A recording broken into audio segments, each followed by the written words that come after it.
please be seated. Let's bring in the jury. Please stand for the jury.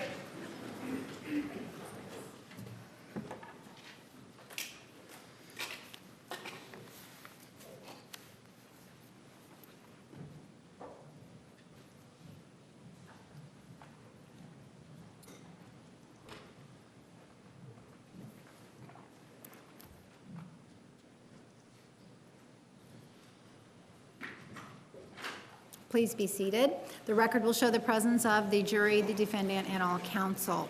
Good morning, ladies and gentlemen. Did any of you read, see, or hear anything about this case on the media? Please raise your hand if you did. Did anyone attempt to speak with you about this case? If so, please raise your hand. I see no hands. This time we will have an additional bailiff sworn. You do solemnly swear to take charge of this jury and protect their deliberations from all outside interference, so help you God. I do. All right, ladies and gentlemen, we are going to begin the aggravating factor phase of this trial. The bailiff has some instructions for you. She will be handing those out at this time.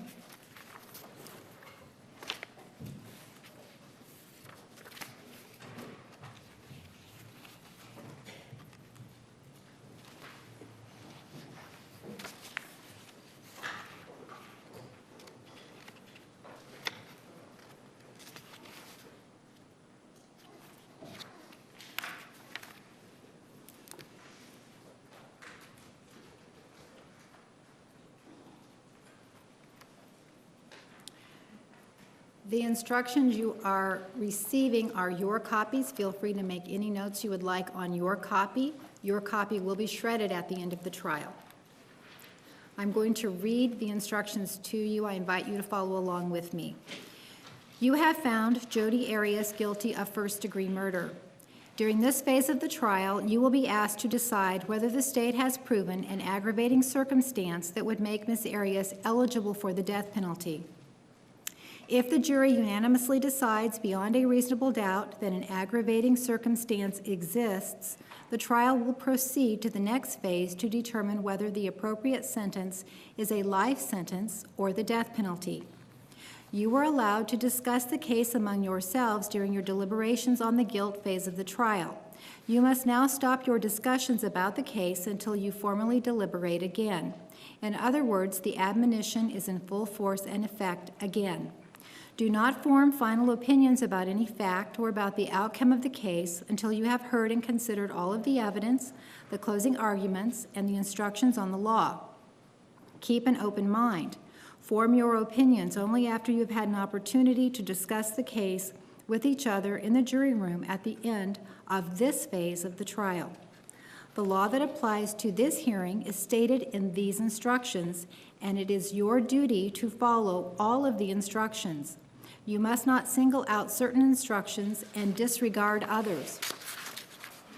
The evidence you shall consider consists of the testimony already presented and exhibits that have already been admitted, as well as any other evidence that may be presented during this phase. It is the duty of the court to rule on the admissibility of evidence.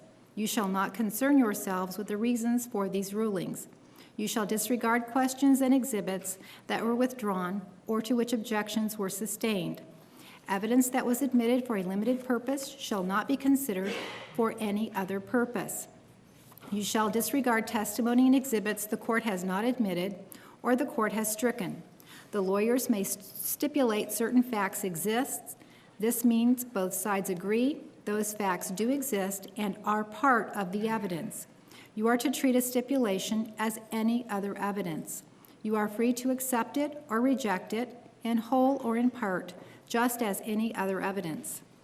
In deciding whether an aggravating circumstance exists, you are not to be swayed by mere sentiment, conjecture, sympathy, passion, prejudice, public opinion, or public feeling.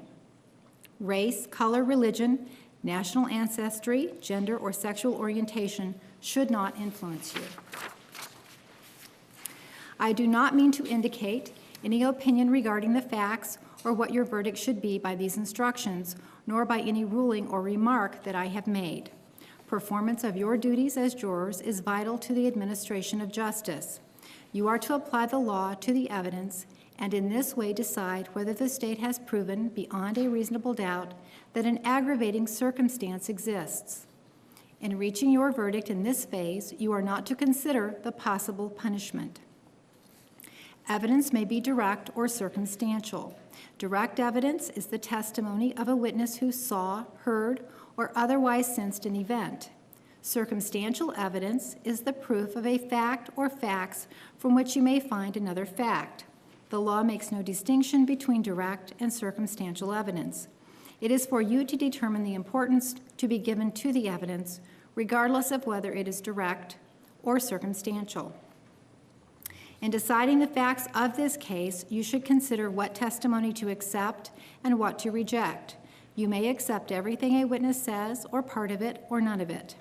In evaluating testimony, you should use the tests for truthfulness that people use in determining matters of importance in everyday life, including such factors as the witness's ability to see or hear or know the things the witness testified to, the quality of the witness's memory, the witness's manner while testifying, whether the witness had any motive, bias, or prejudice, whether the witness was contradicted by anything the witness said or wrote before trial or by other evidence, and the reasonableness of the witness's testimony when considered in the light of the other evidence. Consider all of the evidence in the light of reason, common sense, and experience. A witness qualified as an expert by education or experience may state opinions on matters in that witness's field of expertise and may also state reasons for those opinions. Expert opinion testimony should be judged just as any other testimony. You are not bound by it. You may accept it or reject it in whole or in part, and you should give it as much credibility and weight as you think it deserves, considering the witness's qualifications and experience, the reasons given for the opinions, and all the other evidence in the case. During this phase of the trial, the parties are allowed to rely on the evidence already presented and argue about whether the aggravating circumstance has been proven to you beyond a reasonable doubt. Neither side is required to call witnesses for this phase. You may make your determination based upon the evidence previously admitted. The defendant is not required to testify or produce evidence of any kind. The decision on whether to testify or produce evidence is left to the defendant acting with the advice of her attorneys. The defendant's decision not to testify or produce evidence is not evidence of the existence of any aggravating circumstance. The prosecutor has the right to open and close the argument because the state has the burden of proof. What is said in closing arguments is not the law, nor is it evidence, but it may help you to understand the law and the evidence. The state has alleged that the defendant is eligible for the death penalty because of the aggravating circumstance that the murder was committed in an especially cruel manner. The law recognizes that all first-degree murders are to some extent cruel. However, this aggravating circumstance cannot be found to exist unless the state has proved beyond a reasonable doubt that the murder was especially cruel. Especially means unusually great or significant. The term especially cruel focuses on the victim's pain and suffering. To find that the murder was committed in an especially cruel manner, you must find that the state has proven, 1, the victim consciously suffered physical or mental pain, distress, or anguish prior to death, and 2, the defendant must know or should have known that the victim would suffer. In determining whether an aggravating circumstance is proven, you may consider only the aggravating circumstance listed in these instructions. The state has the burden of proving any alleged aggravating circumstance beyond a reasonable doubt. This means that the state must prove each element of each alleged aggravating circumstance beyond a reasonable doubt. Proof beyond a reasonable doubt is proof that leaves you firmly convinced that the alleged aggravating circumstance is proven. There are very few things in this world that we know with absolute certainty, and in criminal cases, the law does not require proof that overcomes every doubt. If, based on your consideration of the evidence, you are firmly convinced that any alleged aggravating circumstance is proven, then you must make that finding. If, on the other hand, you think there is a real possibility that the alleged aggravating circumstance is not proven, you must give the defendant the benefit of the doubt and find the alleged aggravating circumstance is not proven. You must start with the presumption that the alleged aggravating circumstance is not proven. The state must prove any alleged aggravating circumstance beyond a reasonable doubt. I will complete these instructions with you after the matter is concluded. The state may now make an opening statement.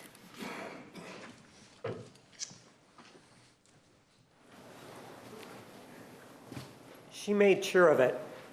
She made sure that she killed him by stabbing him over and over and over again, and then finishing him off by slicing his throat.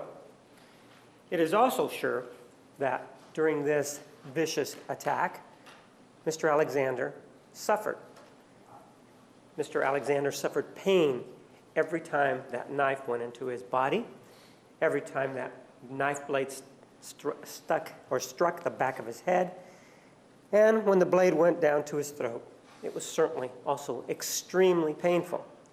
In addition to that, we know that he was alive in the sense that he was able to see, he was able to breathe, he was able to hear, so that he knew what was coming, forcing him to endure a horrific hardship, a horrific view of the world, mental anguish.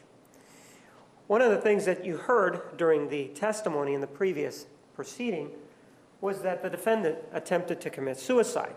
And she told you...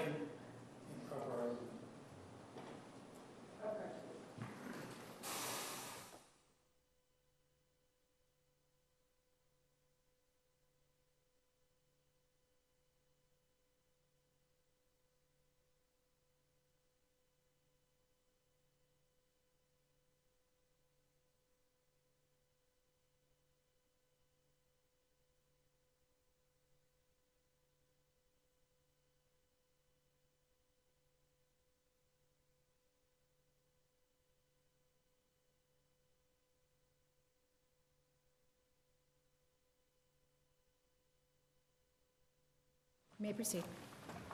During the previous proceeding, you heard the defendant testify about this suicide attempt while she was in jail. The preparations that she took, the towel that she supposedly was going to place underneath herself to catch... Your Honor, I'm going to redo my objection. May we approach?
to the suicide attempt at the jail. At that time, you heard the description of all the preparations that she took. And one of the things that she told you, one of the aspects of that preparation was that she obtained some sort of razor blade and some sort of object that was very sharp. And she told you that as she began that suicide attempt, one of the things that she did is that she cut her wrists. And when she cut that wrist, she said, "I'm not going to go forward." She made a choice. And she made a choice to not go forward because it stung, because it hurt. She made that choice. Mr. Alexander did not have that choice on June 4th of 2008 as to whether or not he was going to endure a pain. Objection, improper argument. Overruled. And his pain was much more severe than the one that she described, the one that made her stop. Each and every time that that blade went into his body, it hurt. It was more than a sting. It absolutely was excruciating every time that blade struck the back of his head. Again, objection, improper argument. This is opening statements. Overruled.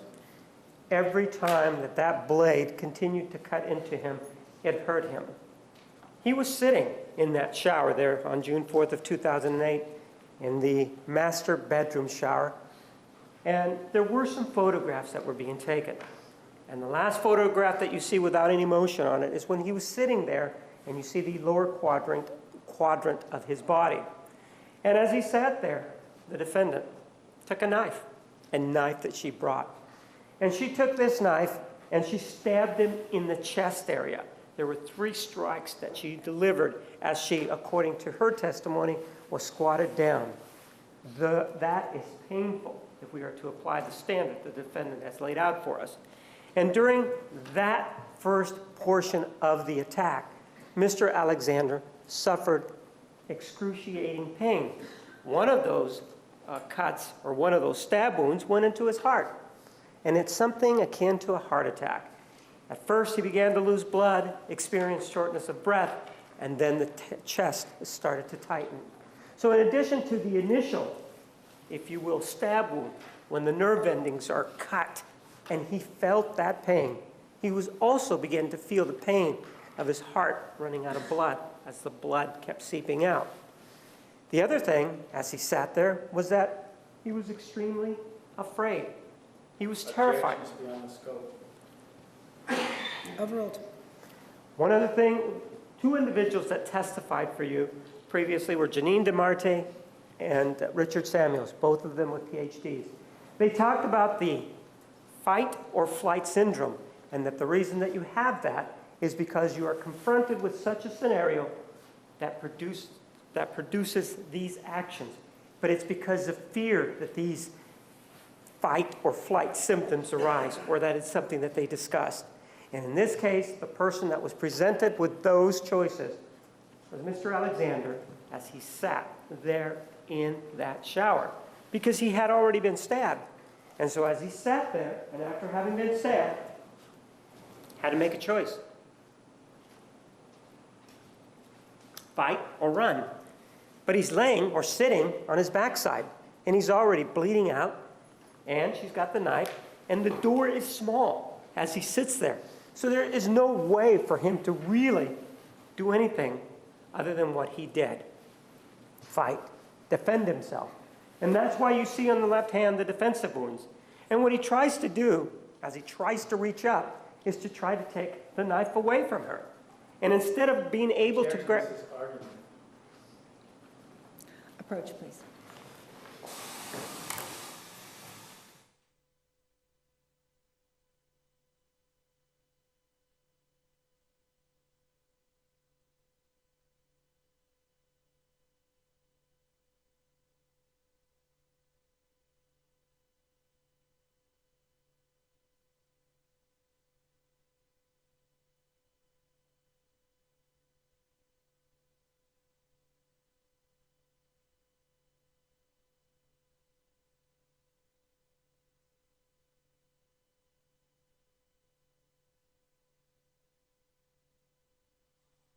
Continue. You've been given the jury instructions that talk to you about circumstantial evidence.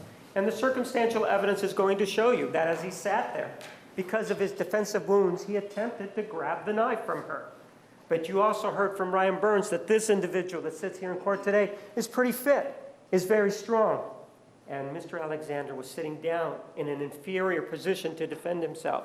So he reached up for that knife, and he cut himself by the blade as he grabbed it. And that also produced pain as he sat there and grabbed it on more than one occasion. Additionally, his right hand, he also has a cut in that. So he's sitting there, and now he's been cut not only in his chest, but he's also got these defensive wounds as he tried to fight.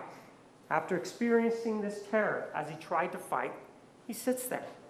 Well, what does he try to do? Then he undertakes flight. He doesn't go into the closet. No, he then goes towards the sink and begins to get there, or ambulate, walk, crawl. Gets there. And when he gets over to that sink, he's already hurting. He's already got the issue with his heart. And he's got blood coming from his hands, and he's got blood coming from his chest. And as he gets to that sink, and he looks, he can also see that this blood is coming down. Initially, he just looks down at it. But now he's able to see it, and there's this mental anguish associated with his blood running down. And it's hurting. His hands are hurting. It's not like it's just a paper cut. It's much more than that. It's a knife that has gone through the left hand on more than one occasion, and it's a knife that has also gone through his right hand. And as he stands there with his hands on the edge of the sink, he sees himself.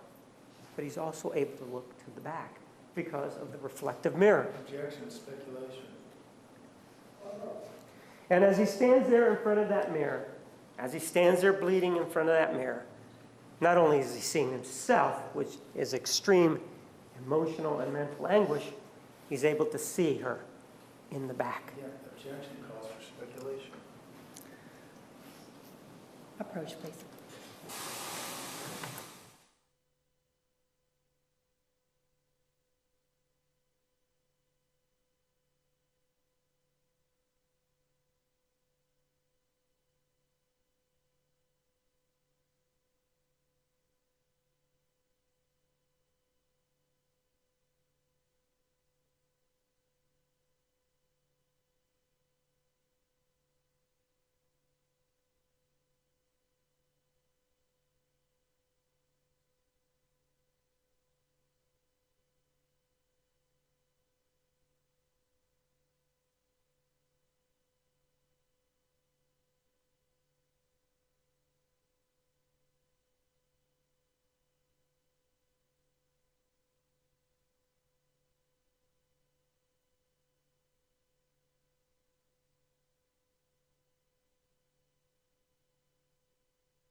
You may continue.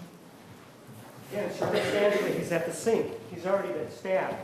Everyone knows that there's a reflection that can be gained from a mirror. Everybody knows that when an individual is standing at a sink, they're alive, they're breathing, they can feel, they can see, and they can think at that particular time. And we know that the defendant then approached Mr. Alexander from behind. She started to stab him all over the back, all over in the back of his head. And as Mr. Alexander endured that horrific punishment, he decided to flee. He decided to move away from the attack. And he started to go down the hallway. And as he went down the hallway, the defendant was after him. He didn't make it all the way down the hallway. In fact, he made it to the area or the breach where the carpet started. And when he got there and as he started to go there, you can see by the rainbow on the wall that for him, that would be the end, and he went down.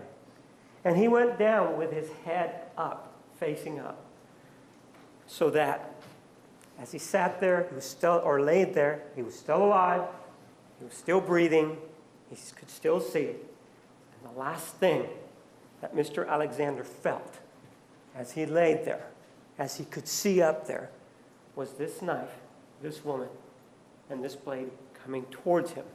And it was only death that relieved that pain, and it was only death that relieved that anguish. And that is especially cruel. Thank you. The defense may make an opening statement. Thank you, Your Honor.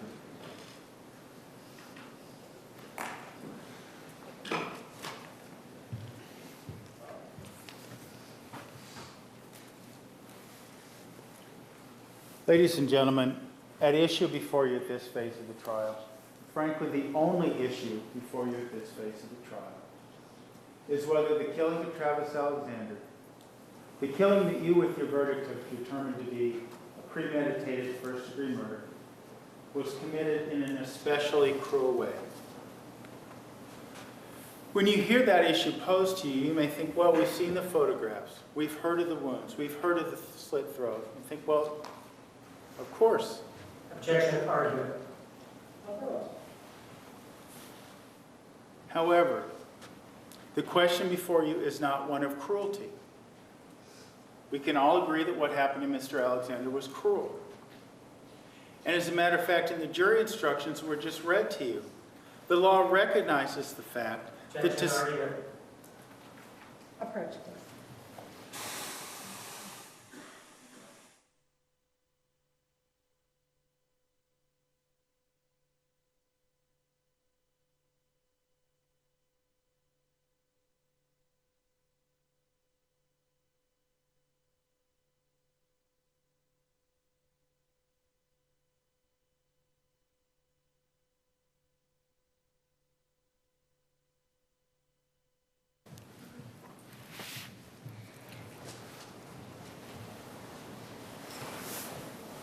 So as I was saying, this isn't a matter of cruelty. The law recognizes, and what is in your jury instruction says, that all first-degree premeditated murders are to some extent cruel. As you process the evidence you're about to hear, as well as the fact that you can consider the evidence that you've already heard, the question is one, is that meet the definition of especially cruel? In that regard, the evidence you're going to hear about these wounds that happened, this sequence of events that supposedly happened in 62 seconds, pursuant to what the state argued during this trial, is whether it is, and the language in your jury instructions is such that it was unusually great or significant. Unusually great or significant. Is it beyond this normal cruelty that is inherent in any first-degree murder? That's the question before you.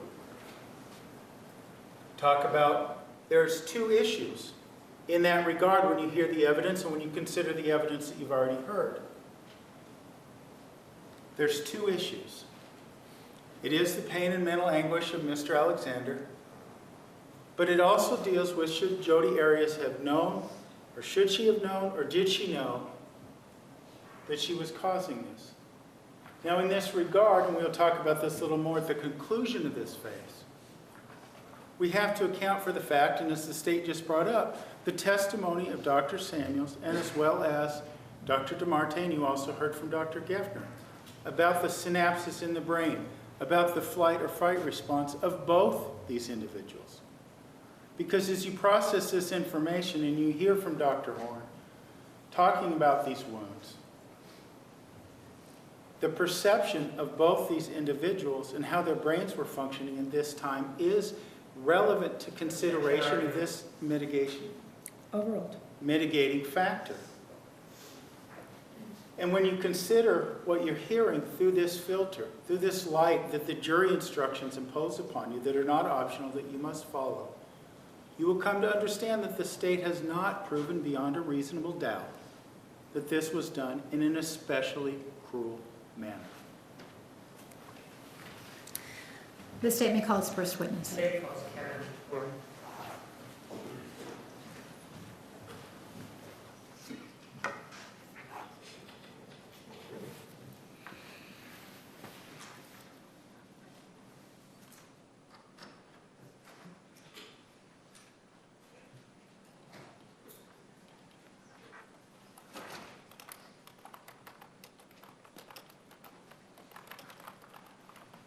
Dr. Horn, please take the stand.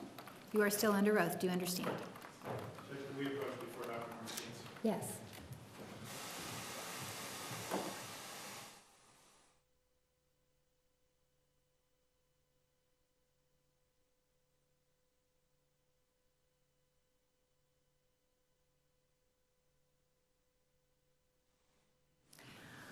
Ladies and gentlemen, we are going to take a 10-minute recess at this time. Please be back in 10 minutes, and we will start promptly at that time. Please remember the admonition. You are excused.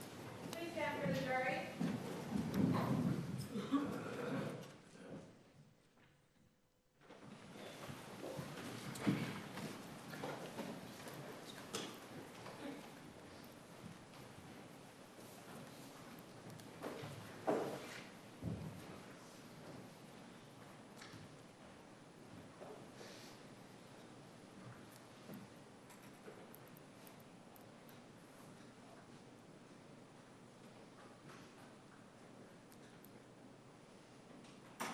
Council, please approach. We are at recess.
Please be seated. The record will show the presence of the jury, the defendant, and all counsel. Mr. Martinez, you may proceed. Your name, sir? Dr. Kevin Horn. Sir, generally speaking, what is it on the body that causes it to experience pain? Well, it would be largely due to damage to nerve endings or severing of nerves in the body.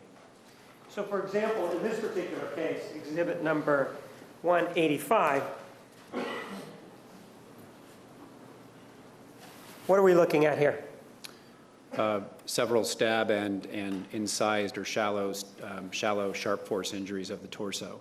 Are there nerve endings in this particular area of Mr. Alexander's body? Yes. And with regard to these stab wounds, is one of those the ones that actually pierce the heart or not? Yes, the lower right corner. That one right there? Yes. Once this thing pierced the heart, please explain to me what would happen, or what symptoms would Mr. Alexander exhibit, or what would he feel in terms of having the heart stabbed? Well, it actually injures a vessel leading into the heart, so as the blood began to leak out of that vessel and the heart began to fail, he'd probably experience shortness of breath and also pain to the area itself. We've heard of people having heart attacks. Is that similar to that or not? Yes, as the heart is starved for oxygen in a heart attack, that chest pain is similar because it's the same nerve endings that are being stimulated. Exhibit number 188, the lower portion. This is the one that you indicated to us was how deep? This is a wound that goes across the belly. It goes through the belly fat and does not enter the abdominal cavity, but it is a deep wound. It's just oblique across the body. Again, are there nerve endings there? Yes. Do these bleed? Yes.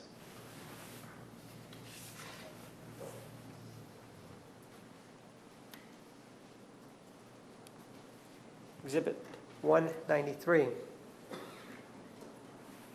What are we looking at here? Multiple stab wounds to Mr. Alexander's upper back. And I think the way you described it previously was that they didn't go in very deep. That's my term. Is that correct? Yes, they impact the ribs and the spine. Just because they don't go in very deep, does that mean that there are no nerve endings that are being impacted or severed by these knife wounds? No. So there would be pain associated with that, correct? Yes. Exhibit number 202, we're looking at this injury here. And was that a deep injury or not? Not as deep as some of the others, but it goes into the deep muscle of the back of the neck and impacts the spine. And again, are there nerve endings there that would cause this individual to experience pain? Yes. If we then take a look on the right side of the neck, exhibit 200, we also see a similar type of wound. Do you see that? Yes. In terms of which one of those two is deeper? The first one. But however, just because the one on the right is not as deep, does that mean that the pain is any less there, or are they're the same nerve endings on that side of the body? Well, the deeper wound would involve more nerve endings generally, so it may be more painful.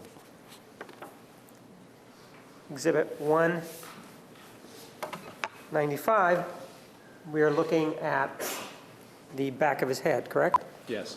And the back of the head, in the area where the hair is, are there nerve endings there? Yes. And in these type of injuries here, this one down here, which one's deeper, this one in the bottom or the one on top? They both go to the level of the skull and actually impact the skull. When you say they impact the skull, what does that mean? There were actually divots in the bone underneath these injuries where the knife impacted. And when you say that they're divots, does that go to the amount of pressure or that was being applied to this portion of the skull to go there? Yes. And a divot, if you can describe for me a little bit more what divot means to you. On the surface of the skull, there are actually triangular portions of bone that have been gouged out by the end of the knife. Exhibit number 182 is the left hand, correct? Yes. And then exhibit 180 also shows us the left hand, correct? Yes. You had a term for those kind of wounds. What did you call them? They're consistent with defensive wounds. What is a defensive wound? In the setting of a stabbing, it's the individual struggling and attempting to grab the knife or hold the knife or fend off blows with the knife. Exhibit 177 is which hand? The right hand, And right here is where we see a cut, correct? yes, And that would be the right thumb, correct? yes, Is that also consistent with the defensive wound? yes.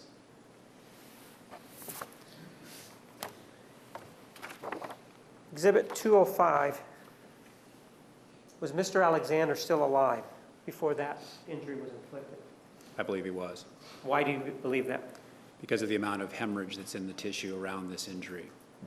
And as we look at this, it appears that there is, my term, a scalloping. In other words, it's not an even cut, it actually goes up and down. Is that the tissue, or does that tell you something about the way this wound was inflicted? There may be some changes because of the decomposition that might affect the profile of the wound, but it may also be that there are several overlapping wounds in the same area or several attempts to cut the throat in the same area.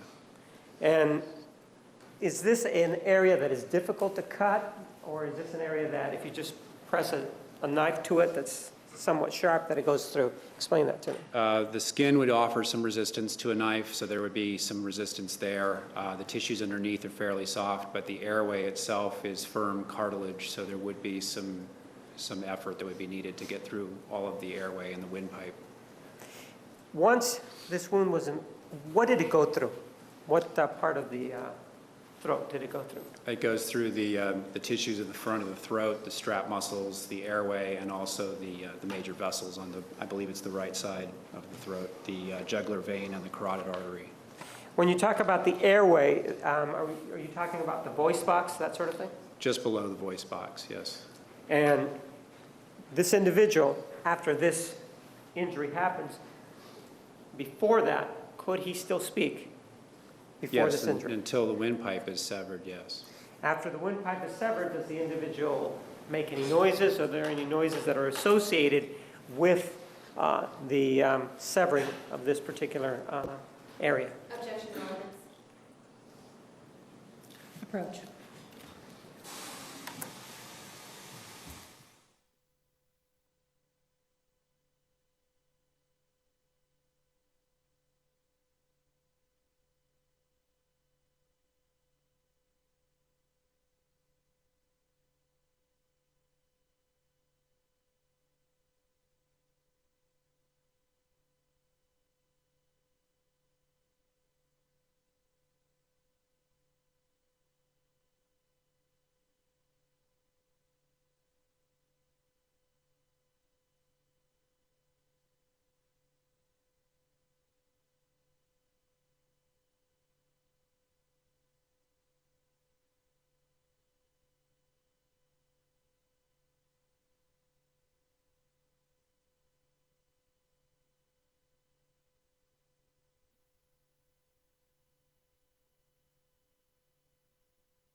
Ladies and gentlemen, I'm going to ask that you go out into the hallway for about 2 minutes, and we'll bring you right back.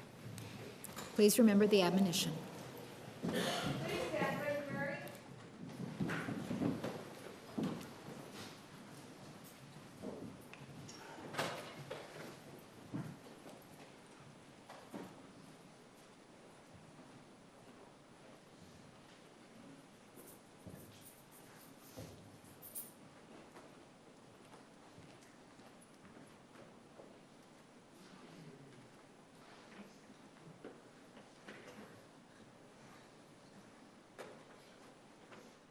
Please be seated. We are at recess for 2 minutes.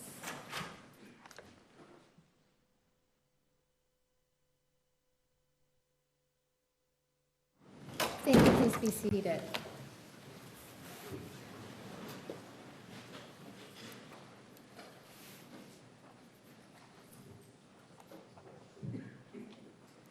Please stand for the jury.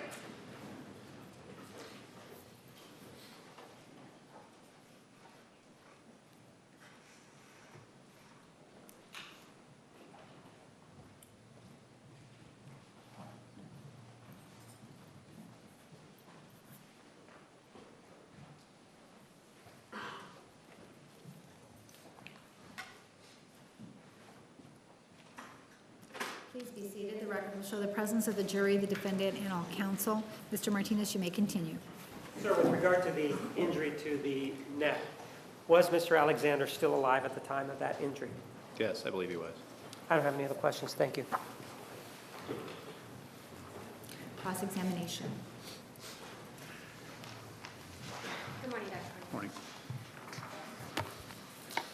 After the injury to the neck, the cut to the throat, Mr. Alexander would have been, well, it would have been a fatal wound within a few seconds, right? Yes, And within a few seconds, he would have passed away then. yes, And after he dies, he doesn't feel anything anymore. correct. And based on your previous testimony, you believe the gunshot came last, right? Yes, So if the gunshot came after he was dead, there would be no feeling from that, correct. right? Yes, The cut to the throat that we were just looking at, you said that the bottom of the cut had like a scalloped edge to it. it's irregular, yes. Okay, irregular. But the top of the cut, the top upper edge was straight across, wasn't it? Appeared to be, yes. Okay. And what happens when you're looking at these bodies after decomposition, sometimes the skin pulls away, right? Yes, And so that can be a cause for the scalloped edge on the bottom? yes, and I mentioned that, yes. Okay. And that's what you've testified to before, right? Yes,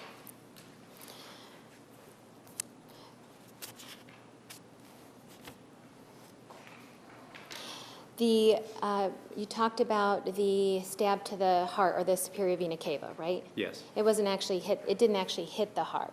right, it's a vessel leading into the heart, yes. Okay.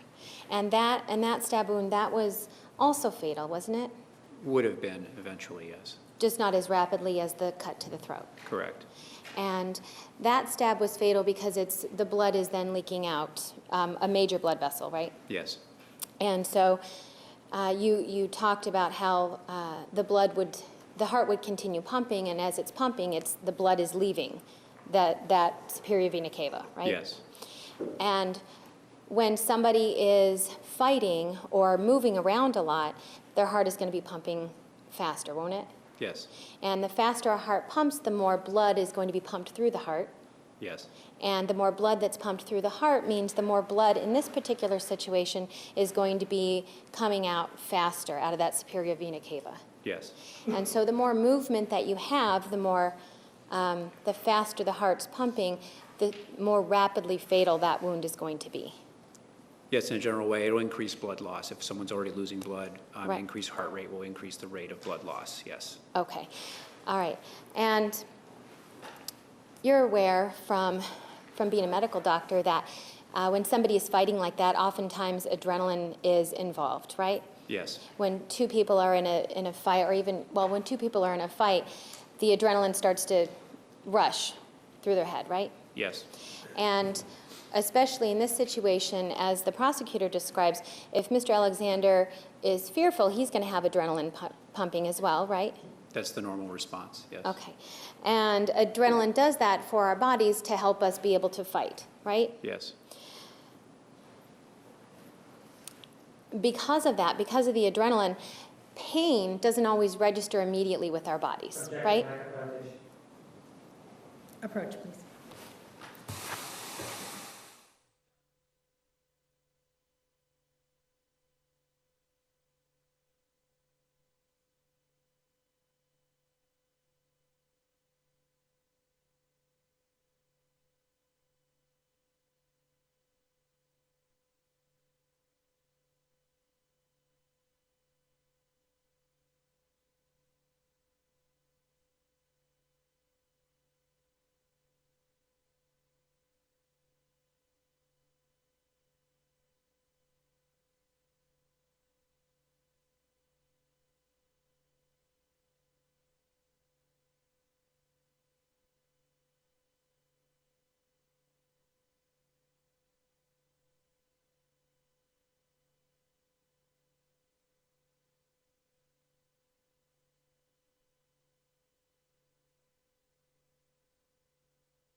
You may proceed.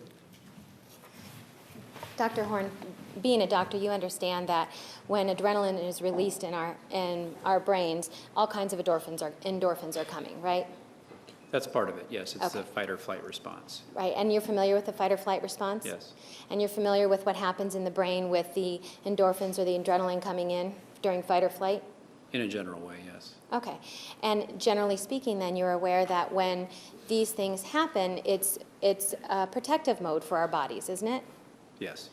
To help us have the strength to fight Yes. and to help us to focus on surviving. Yes, that's true. And by focusing on surviving, we're able to focus on what needs to get done versus necessarily focusing on the immediate pain. Yes. Okay. And if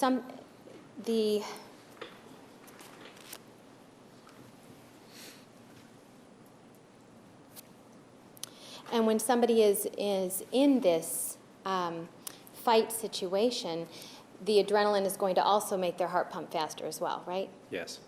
And so the moving and the adrenaline is going to help a person to fight. I'm sorry, the moving and the adrenaline is going to help a person, is going to be making that person's heart pump faster. Yes. And in this situation, a heart pumping faster means more rapidly fatal with the very first wound. The wound of the heart we're talking about, yes, Yes. but all wounds will bleed more copiously with more motion and with adrenaline. All right, thank you. Regardless of the time that it took for all of these stab wounds to take place, was he alive at the time that all of these stab wounds took place? Yes, I believe he was. Was he alive when he was stabbed in the heart? Yes. Was he alive when he was being stabbed in the back of the head? Yes. Was he alive when he was being stabbed in the back? Yes. How about, was he alive, in your opinion, when his throat was slit? Yes. Overruled. Yes. And so even though he may have had this reaction where the blood is flowing and there's the adrenaline that is going, he's still alive though, right? Yes, I think so. And is a person who is alive, do they breathe? Yes. Can they hear? Objection, Foundation. Overruled. If they're conscious. Assuming this individual is conscious, can he hear? Objection, Foundation. That's not evidence, speculation. Approach, please.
Sir, whether or not he was alive.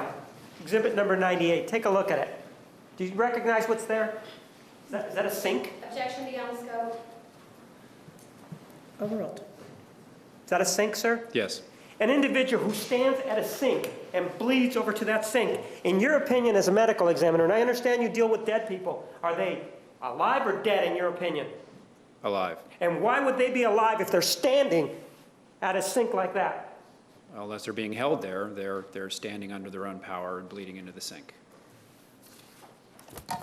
Sir, with regard to this issue of his adrenaline and whether or not it pumps and whether or not he's feeling anything, if the individual is alive and they're standing at a sink, can that individual hear? Objection, foundation, speculation. Overruled. Yes. If they're standing at that sink and they're alive, can they see? Objection, foundation, and speculation. Overruled. Yes. Can they hear if they're standing at that same sink? Objection, asked and answered. Sustained. With regard to this individual, if the individual is standing at that sink and he's found down the hallway and there's no indication that anybody moved them, is that an indication to you that they're alive? Yes. And if the individual is walking down the hallway and they're alive without any help, can that individual see? Yes. Objection, speculation. Overruled. Can he hear? Yes. Overruled. Can he feel? Objection, speculation. Overruled. Yes. Can he smell? Same objection. Overruled. Yes. And can he think? Objection, speculation, foundation. Overruled. Yes. You were also asked, sir, about this thing about the adrenaline and that sort of thing. Just because an adrenaline may be present, does that mean that the nerve endings go dead? Is that what that means? No. Does that mean that an individual who may have this adrenaline that's flowing, does that mean they can still feel? Yes. And this, you were asked about the heart and where it was cut and whether or not there was some pain associated with it. Even if there's an adrenaline, even if there's adrenaline that is being pumped through the system, and this heart has had this injury, does that mean that the area leading to the heart still doesn't have the nerve endings? Are the nerve endings still there? Yes. And would this individual still feel? Yes. And with regard to this, you were asked about this, Exhibit 205 and decomposition. Do you remember that? Yes. And you said, well, it could be that decomposition may account for the scalloping that we see around Mr. Alexander's throat, right? Yes. But it could also be done by something else. What else? Multiple overlapping wounds in the same area. When you say multiple overlapping wounds, does that mean that the defendant, when she did this, did it more than once? Can you describe what multiple overlapping wounds are? Wounds in the same area applied multiple times or back and forth in a sawing motion. I don't have any other questions. Looks like we have one juror question. Are there any others?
Counsel, please approach.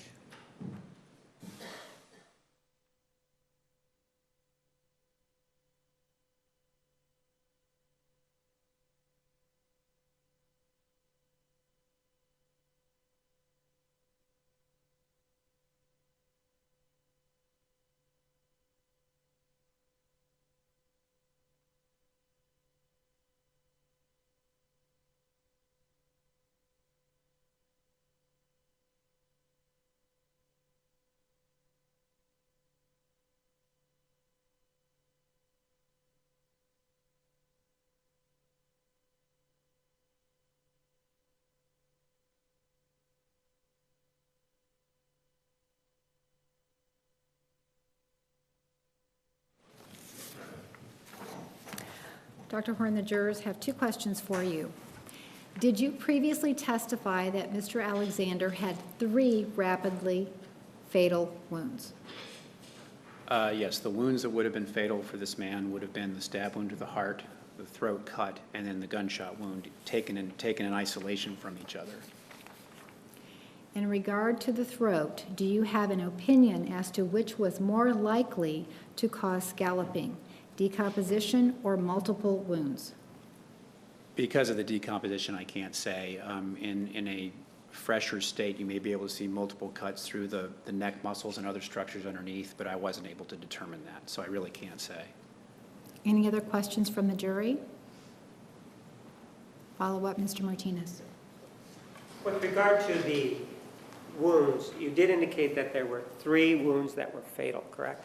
Yes. Which 3 are those? Again, the stab wound to the heart would have been fatal in and of itself, I believe. The cut to the throat with the vessels being severed would have been fatal in and of itself. And then the gunshot wound taken in isolation would have been fatal. And the injury to the chest, in terms of how quickly, because we're using the term rapidly fatal, how quickly, in your opinion, if that was the only injury without anything else, how long would that take for Mr. Alexander to lapse into unconsciousness? Objection beyond the scope of the question.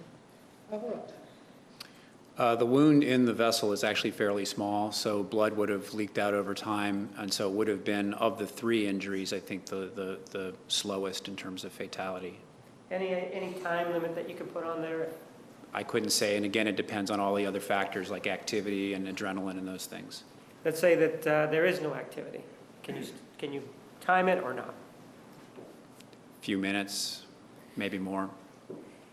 The other injury, the one to the throat, was that immediately fatal?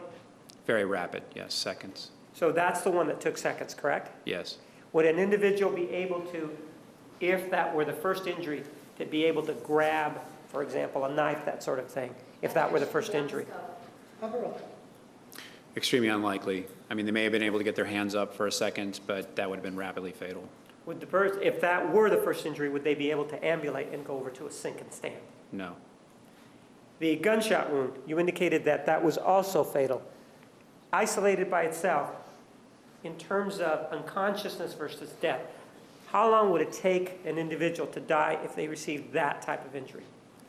Without medical attention, it would be fatal, I believe. I don't have a time frame that I could give you.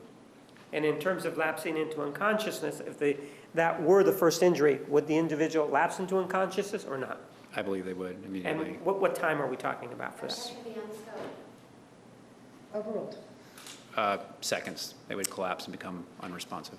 Thank you, nothing else. Please approach.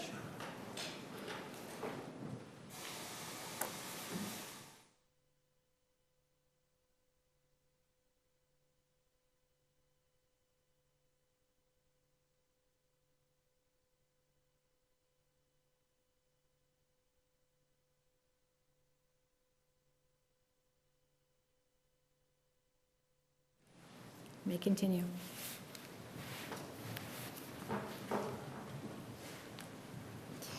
With regard, you talked about the first wound being the slowest of the 3? The Stab stab to wound the- to the chest, yes. Okay.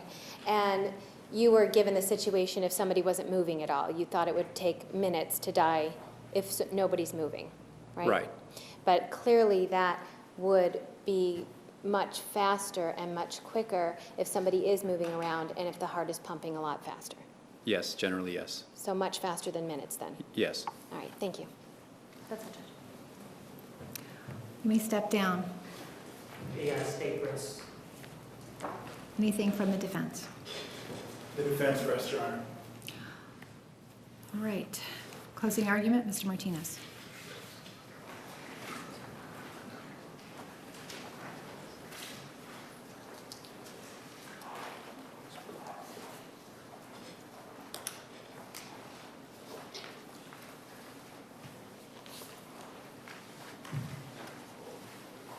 She made sure that Mr. Alexander, that Travis Alexander, did not go gently into that hot afternoon back on June 4th of 2008.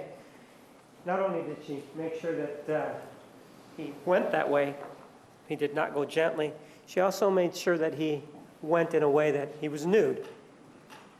And she accomplished this by the use of a knife.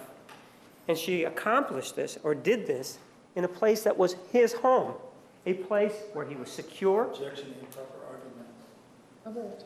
a place where he was living, a place where was a place of joy for him, maybe sadness, all of the emotions that are associated with the home. Overruled. And in this home, there was a bathroom. This bathroom had this shower there. And when she attacked him, he was in a vulnerable position. He was standing there with water coming down on him as he sat there. Earlier, he had been standing there. And as he's standing there, he's totally unaware of what's about to happen to him. And as he stands there, the defendant, who is taking photographs, and we know that from the camera because she deleted these photographs, comes nearer. And then he sits down. And as he's seated there, he's in a position where he's easier to attack. He's easier to attack than... Improper argument. Approach, please.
You may continue. He stabbed him in the chest, an area that she knew held the heart, an area that she knew that she could get to, and an area that she could see as he was sitting there up against the wall, if you will, of the shower. And so she got the knife, and whether or not Mr. Alexander saw it, we don't know. But we do know that he felt it. We do know that he felt it as it went inside here. And the reason that we know that he felt it is because he reached up at that point. You can imagine the absolute terror as he's sitting there, defenseless, water coming down, in a seated position, not even standing.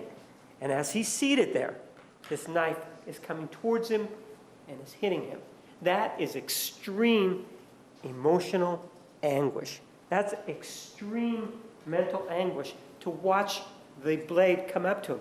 He can see at that point, he can hear, he can breathe, he can smell, he knows exactly what's going on, and he knows the person that's doing it to him is somebody that he has just been with. So there's this absolute mental anguish to that first part of the attack. And whether adrenaline is flowing and whether adrenaline is not flowing, it hurts when somebody sticks a knife right into your chest. And the person that knows best about it, knows enough about that, is the defendant. She took one scratch into her wrist. Oh no, not me. That just hurts too much. She gave him no choice and continued to stab him. Using that as a standard, that she felt it was too painful for her to continue the suicide, you know that it is absolutely excruciatingly painful to have one stick a knife, to have her stick a knife right into Mr. Alexander's chest. And on top of that, not only does it hurt when it's going in, as this process of death is upon them, he's feeling the tightness of the chest, and he's feeling like he's having a heart attack. And it just plain hurts this individual, Travis Alexander, as he's there, he's naked in a situation that he can't control.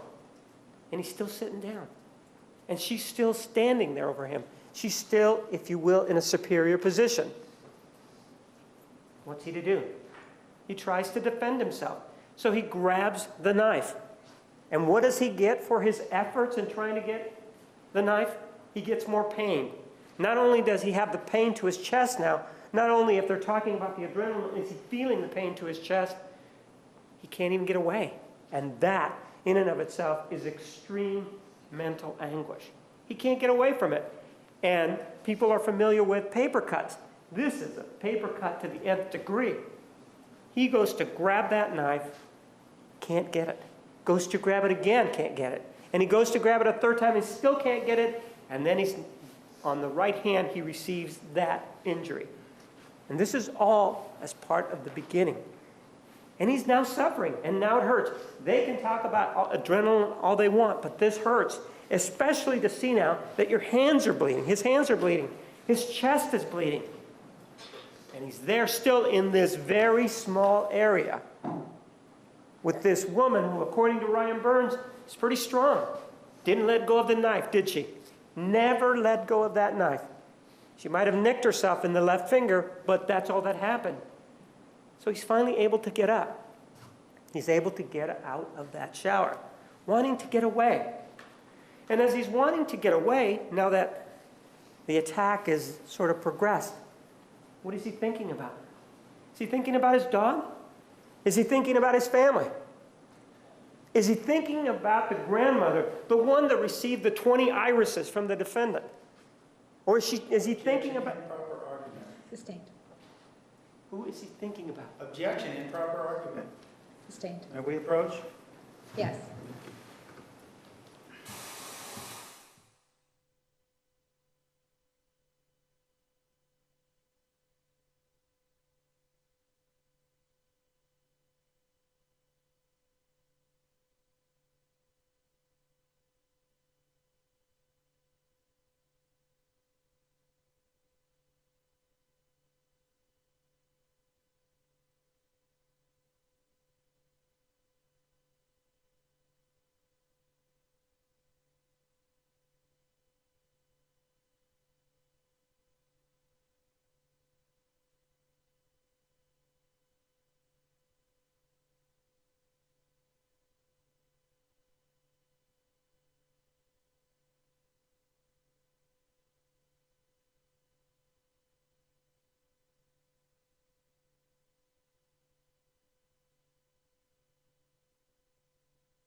So what was he thinking about as he's walking or trying to get out?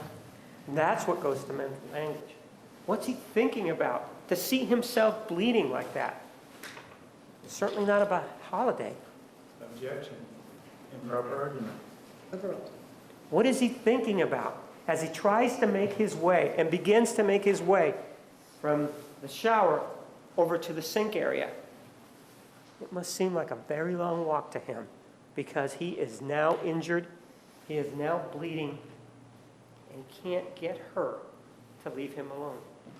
Oh yeah, he has this adrenaline going on. And that somehow takes away the pain. That somehow takes away the terror.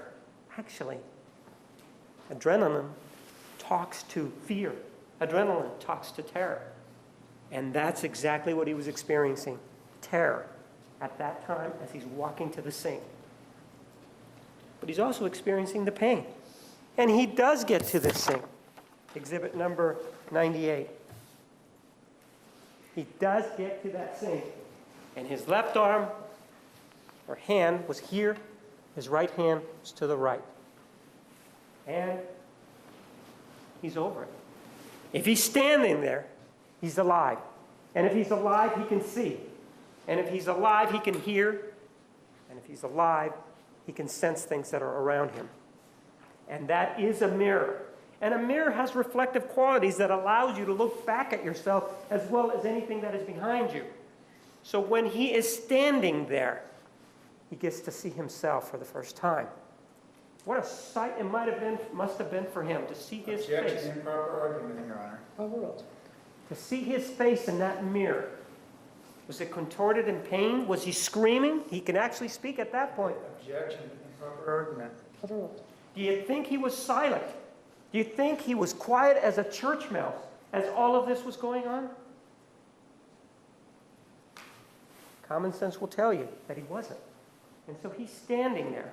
He's getting stabbed in the back of the head, causing the blood spatter in the mirror. Not only that, as he's looking in the mirror, not only is he seeing his own blood, which causes this anguish, he's still in pain. He's getting this shortness of breath. He looks in the mirror, and then he sees himself, and then he sees the defendant again.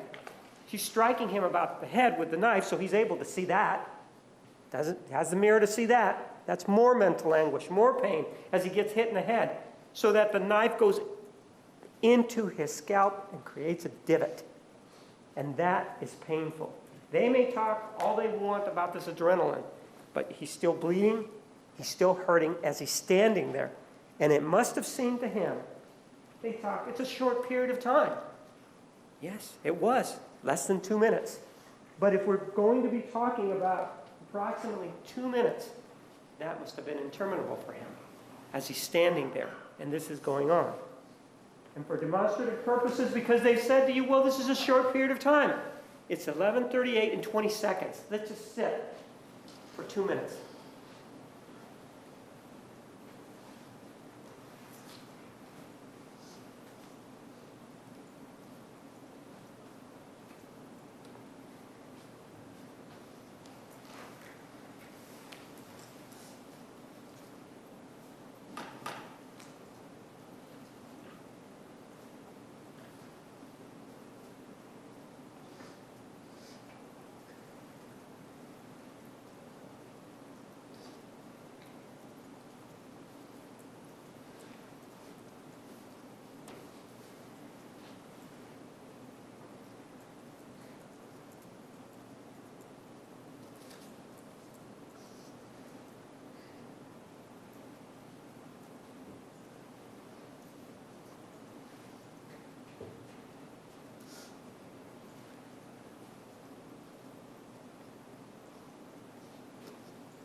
And now he got his throat slit. Does that seem like a short period of time? No, that wasn't a short period of time. It was an incredibly long period of time to be continually stabbed, to be continually followed. And yet, he was here looking. What was he thinking about? Or maybe he was just feeling the pain. But it is painful. And we know that she herself indicated to you, I made a choice. I wasn't going to go there when I attempted my suicide because it was too painful. He had no choice. She gave him no choice. And yet she did know what was going on. And so then he begins to try to get away. Walk down that hallway. Maybe, by chance, he can get out to that door, because that's where he was headed. Down that hallway, out the door. Maybe he could get away. But he didn't have the strength anymore. He had bled out. His heart was not allowing him to do that. And so he went down. At the time that he went down, he was alive. And he was breathing, he was seeing, He was hearing. He knew what was going on. And it is true. The last thing that he saw before he lapsed into unconsciousness was that defendant, this person here, with that blade coming to his throat. And the last thing he felt before he left this earth was pain. And so you're given a jury instruction that talks to you about what especially cruel is. You were told during opening statement, that really isn't really too cruel at all. Not really at all. You know, it's only less than about 30 stab wounds, only gets stabbed in the heart once, and then he gets his throat slit. That's not enough. Well, let's see what the law says about that.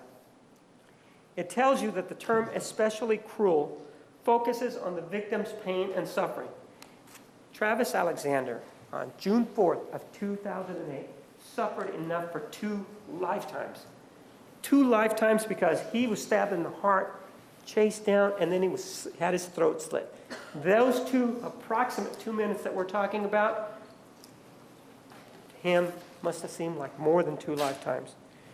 And to find that the murder was committed in an especially cruel manner, you must find 2 elements. Number 1, that the victim consciously, in other words, was he able to see, look, hear, that sort of thing? You know that he was because he went over to the sink. You know that he started in the shower. Although he ended in the shower, that's really not where all of the attack took place. And then he went down the hallway.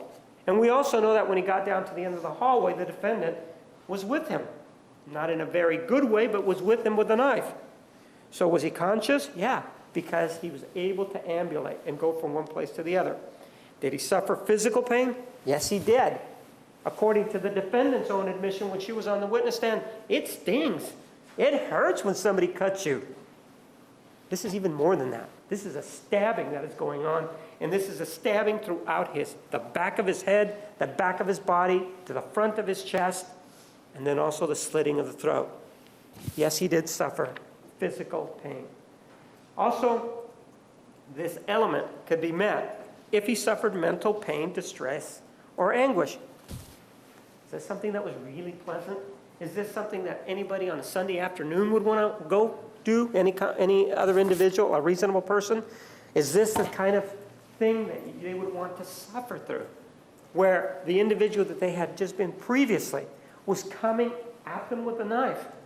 And they see themselves bleeding. And they see themselves being attacked in the mirror. And as they're trying to get away, they're not able to do that. They go down and they're laying there looking up, absolutely not able to continue on with this defensive posture that they have undertaken.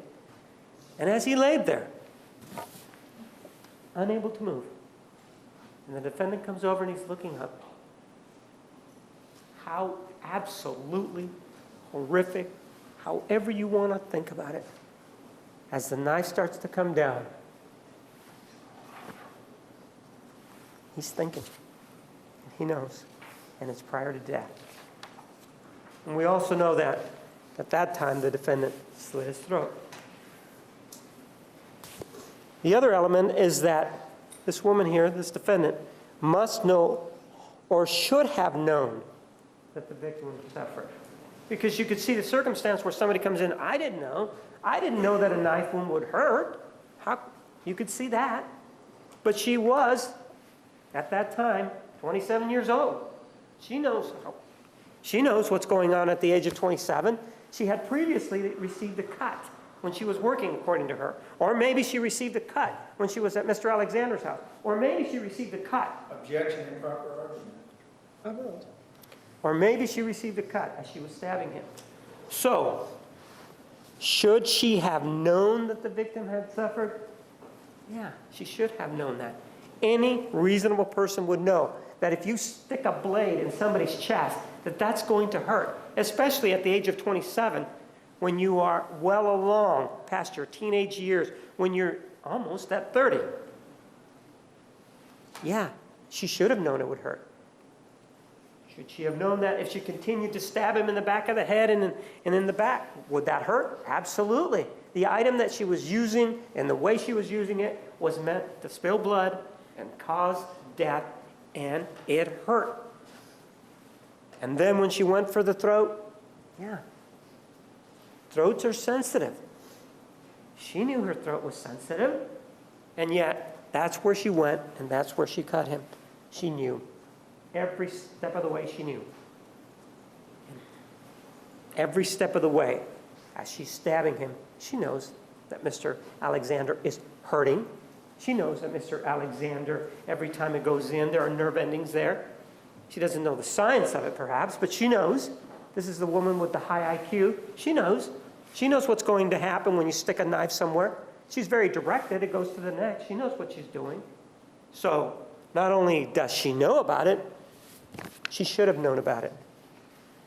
And those are the two elements that the state has presented to you, and those are the two elements that the state has proven to you today. Doesn't matter that Mr. Alexander may have been, to use their terms, may have been in fear, and that the adrenaline was going on, and that the first element was satisfied. That's sort of what they were indicating with Dr. Horn. It doesn't matter. She should have known. She should have known how much he was suffering. And he was suffering. He was suffering because it hurt, and he was suffering mental anguish. And he suffered all the way until he died, until she put him into another life. And that is especially cruel. Thank you.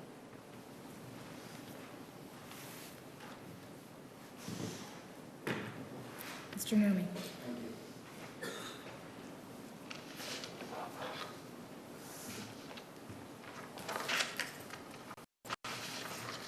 Ladies and gentlemen, it is obviously perhaps an untenable position, one you never thought you'd find yourself in before you walked in here for jury duty, where you'd be determining whether something is cruel or especially cruel, right? But this is the duty that's been cast upon you now. And as hard as it might be, given the pictures, given the nature of everything, and given the pain we see in this room, we hear in this room, you have to be mindful, ladies and gentlemen, of your jury instructions. The last paragraph of page 3 tells you that you are not to be swayed by sentiment, sympathy, passion, or prejudice, public opinion, and other things as well.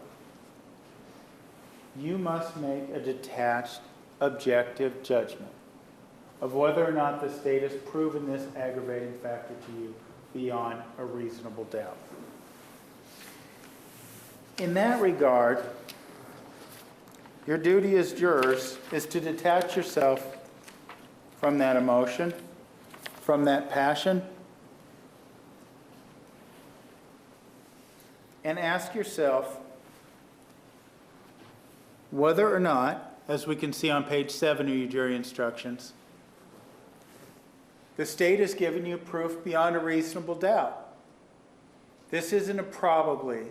It's not, the state doesn't have to come over every doubt, but it's more than probably. It's more than speculation. It's more than, oh, maybe she maybe she didn't know. I think she probably did. You have to be firmly convinced. And as the second sentence the last sentence in the paragraph says, if on the other hand you think there's a real possibility that the alleged aggravating circumstances is not proven, you must give the defendant the benefit of the doubt that the alleged circumstance is not proven.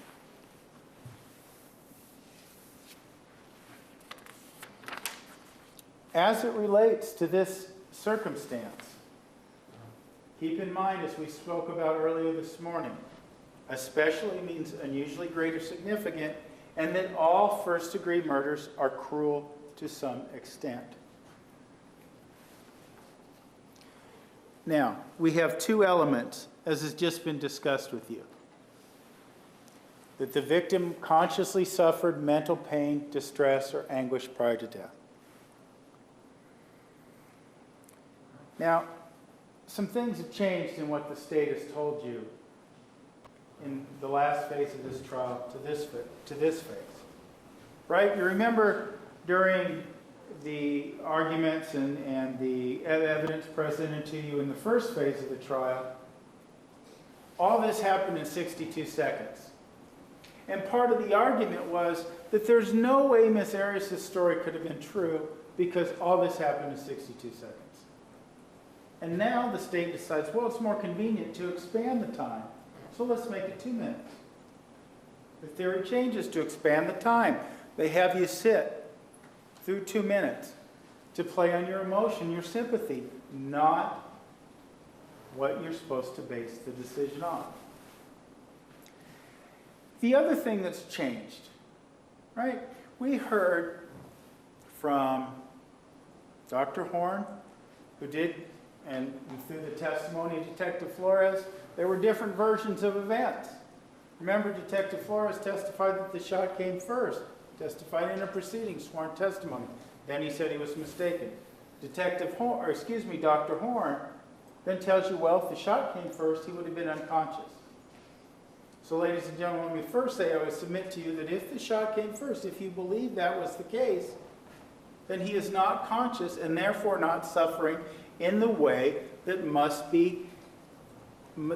exist for this aggravating factor to be proven. The next issue with this doctor's testimony, as well as the testimony of Dr. DeMarte and Dr. Samuels.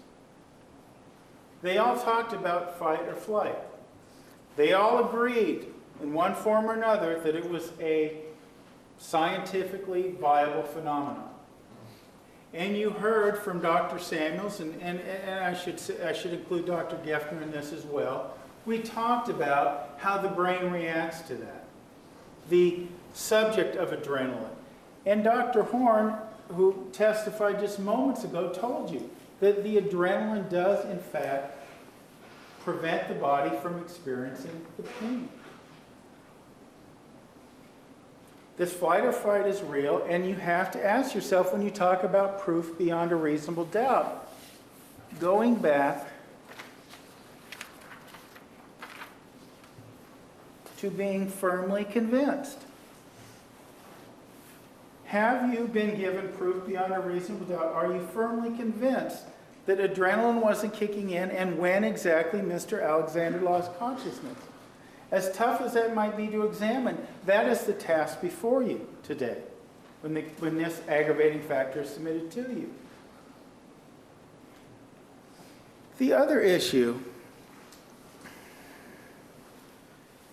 is the second factor that the state must prove, again beyond a reasonable doubt. The defendant must know or should have known that the victim would suffer. And as proof of that Miss Arias knew that. The state says, well, she should have known that because when she committed suicide or attempted to commit suicide, months later, after her arrest in the Wairika jail, she experienced the pain of the razor blade. Now, of course, during the first phase of the trial, the state decided that didn't happen. Now it's more convenient, it happened. The other thing is, in terms of the state trying to fool you, be mindful. Don't be fooled of the fact that this happened weeks after this event. This was after she was arrested, after she had been in jail for a while when she tried to make this attempt. The other issue we have before you not only deals with flight or flight, but the processing of memories, the consciousness in Miss Arias, because she has to know, or should have known, she has to be conscious in processing what is going on. That is another crucial element to which you must be firmly convinced. And that becomes the other issue. Because we have had Dr. Samuels, Dr. Geffner, and Dr. Horn talk about fight or flight and how that affects the adrenaline response. But what else did we? Who else did we hear from? Now, I don't know if you agree with Dr. DeMarte or not. We take issues with her diagnosis. But she came in and speculated that Miss Arias had borderline personality disorder. She talked about some of the reasons for it, the detachment from her parents, the improper forming of herself, things of that nature. And then she laid out all the reasons and said, one of the characteristics of this are these extreme violent outbursts. Now, if any extreme violent outburst, certainly there's no doubt about the fact that what happened on June 4th, given your verdict, it has to be considered an extreme violent outburst. And given that situation, ladies and gentlemen, I think you also have to give meaningful consideration to the idea, and if the state has proved to you beyond a reasonable doubt that one of these episodes, if you will, that Dr. Tamarte described wasn't what was happening on June 4th. Because if that's what was happening on June 4th, ladies and gentlemen, then she didn't know or couldn't reasonably know that that was happening because she was functioning under this mental defect that Dr. Tamarte says she has. So the ultimate reality, ladies and gentlemen, putting the emotion, the sympathy aside, and I know that's hard to do. These are I suspect, the only crime scene photos of this nature that you have ever seen. It's hard not to react with emotion and sympathy. And the idea of separating cruelty, and especially cruel in this technical legal sense, is again, as I said earlier, something you probably never thought you'd have to do. But as jurors, your job is to detach yourself from that and say, given all the evidence, and you can consider all the evidence that you've heard, and the state's own experts telling you about Jodi Arias' mental condition that they believe exists. That is, in essence, a concession that she didn't know what she was doing that day was causing this pain. It is, in essence, that there is proof that there is not, proof beyond a reasonable doubt that Miss Arias knew or should have known. That is evidence enough, ladies and gentlemen, if you have any doubt about that, that you are not firmly convinced, that you must find that this aggravating factor was indeed not proven.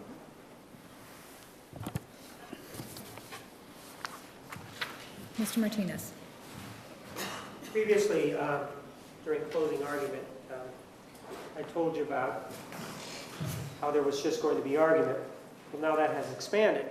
Not only is there just only argument, but now it's an argument that's known as an ad hominem kind of argument, which means that rather than addressing the evidence, rather than talking about the evidence, what you do is you talk about the person that's delivering, the opponent. You talk about what they are saying. And so, Objection, improper argument. Approach.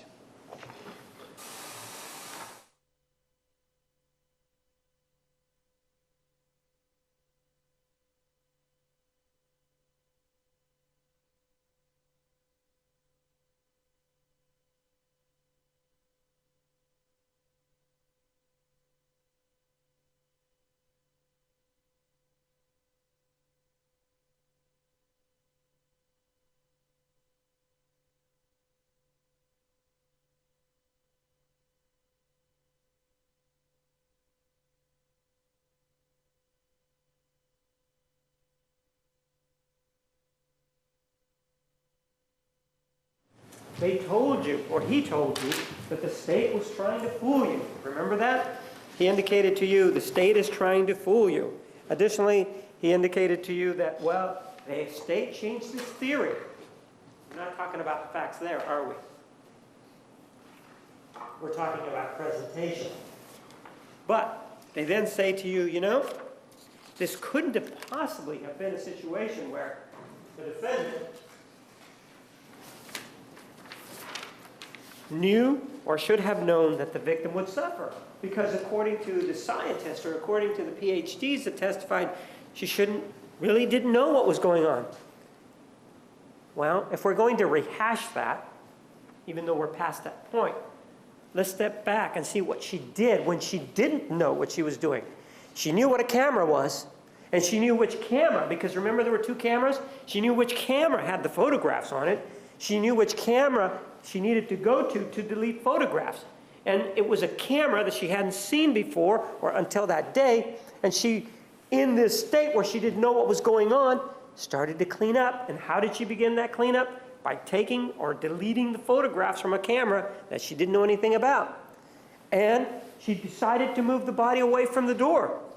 Why? Well, because if it's near the door, somebody may come closer. The smell may go out. Objection beyond the scope. Overruled.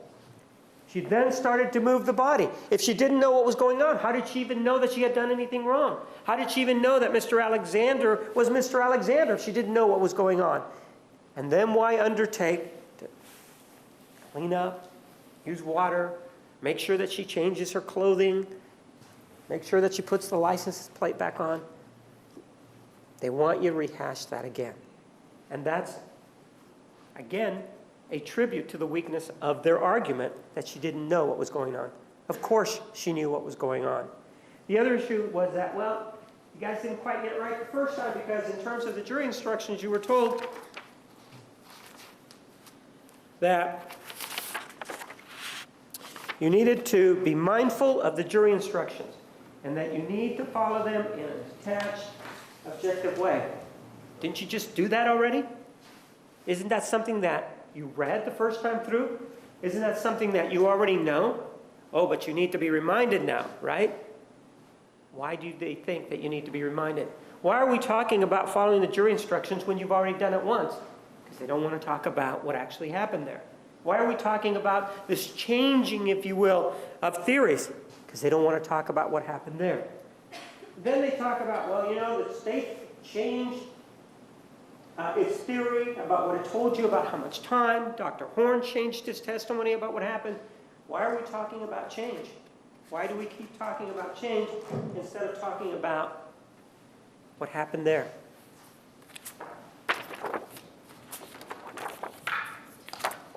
Why don't we talk about things like this, Exhibit 193? Why don't we talk about these other exhibits here? The one to the back of the head, Exhibit 195. Overruled. And why don't we talk about Exhibit 205, the coup de grace? They don't talk to you about that because they want you to focus not on this, the events. They want you to focus in on all these other things because under the jury instructions, what they tell you, that you must be firmly convinced. And in this case, there is no doubt that this individual, Mr. Alexander, suffered. And he suffered immensely. Not only did he suffer immensely, one of the things that the jury instruction tells you is that he consciously suffered physical or mental pain. In other words, it can be satisfied either way. They're telling you, well, with this adrenaline, somehow that's something that you don't feel anything. Well, if you don't feel anything, they've now admitted, because of the adrenaline, by definition involves stress or distress or mental pain, that that element has already been satisfied. So then they say to you, well, the defendant must know or should have known the victim would suffer. And they're telling you, these doctors that came in, these individuals, for example, Dr. Samuels, you know about his track record. With regard to Mr. Geffner, you know about what he's all about, the hired gun. They want you to, again, Sustained. you saw the cross-examination and you saw what Bruce Geffner admitted to. Objection, improper argument. Overruled. That's who they want you to rely on. No, the defendant knew or should have known that if you take a knife, you are going to hurt somebody and you are going to cause mental distress. And in this case, yeah, the time we don't know exactly how long the time was. You can take a look at the photographs and you can go from one to the other, but none of the photographs show the first blade going, or the blade going into the heart, or wherever it was that the first cut was. And they don't show the time when the throat was cut. So it is roughly a period of 2 minutes. And you can look at the photographs yourself. And in those 2 minutes, Mr. Alexander suffered immensely. He suffered physical pain, blood gushing from everywhere. He suffered mental distress to the point that only death relieved it. And that's especially cruel. Thank you.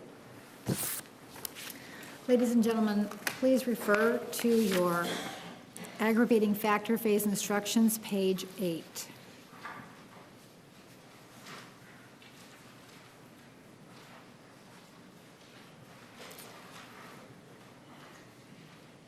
You will now deliberate to decide whether the state has proven the existence of an aggravating circumstance beyond a reasonable doubt.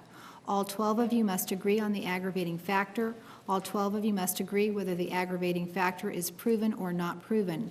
Your foreperson will be in charge during your deliberations and will sign any verdict.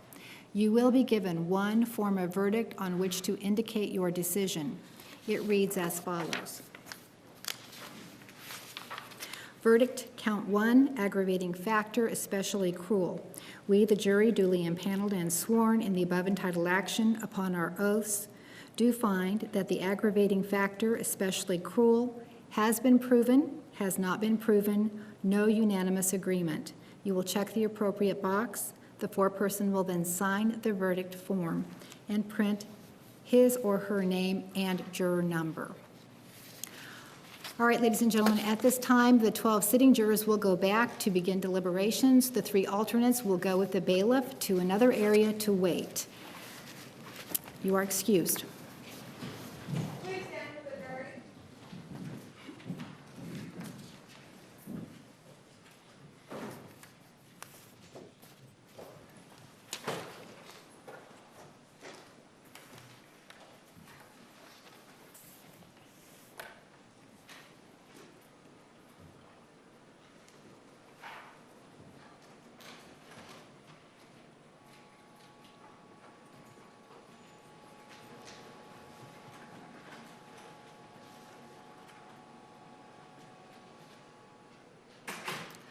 Please be seated. The record will show the jury has left the courtroom. Counsel, please approach.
Thank you. Please be seated.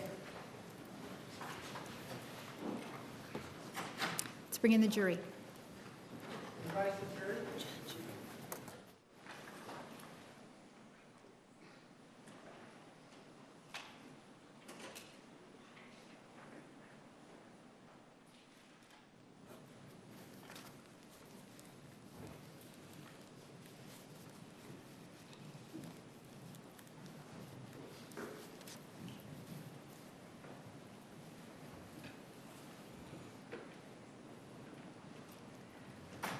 Please be seated. The record will show the presence of the jury, the defendant, and all counsel. The bailiff has indicated the jury has reached a verdict. Please come forward with the verdict form.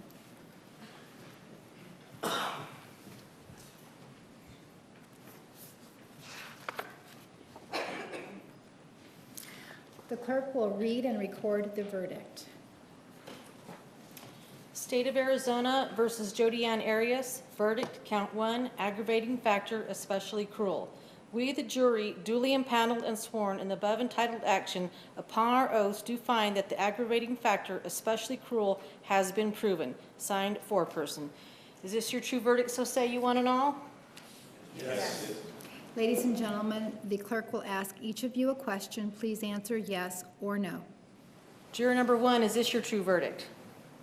Juror number 2, is this your true verdict? Yes. Juror number 3, is this your true verdict? Yes. Juror number 4, is this your true verdict? Yes. Juror number 6, is this your true verdict? Yes. Juror number 7, is this your true verdict? Yes. Juror number 9, is this your true verdict? Yes. Juror number 12, is this your true verdict? Yes. Juror number 13, is this your true verdict? Yes. Juror number 14, is this your true verdict? Yes. Juror number 16, is this your true verdict? Yes. Juror number 18, is this your true verdict? Yes. Ladies and gentlemen, we are going to recess for today. Please be back tomorrow morning at 10:30. Between now and then, continue to follow the admonition. You are excused. Please rise for the jury.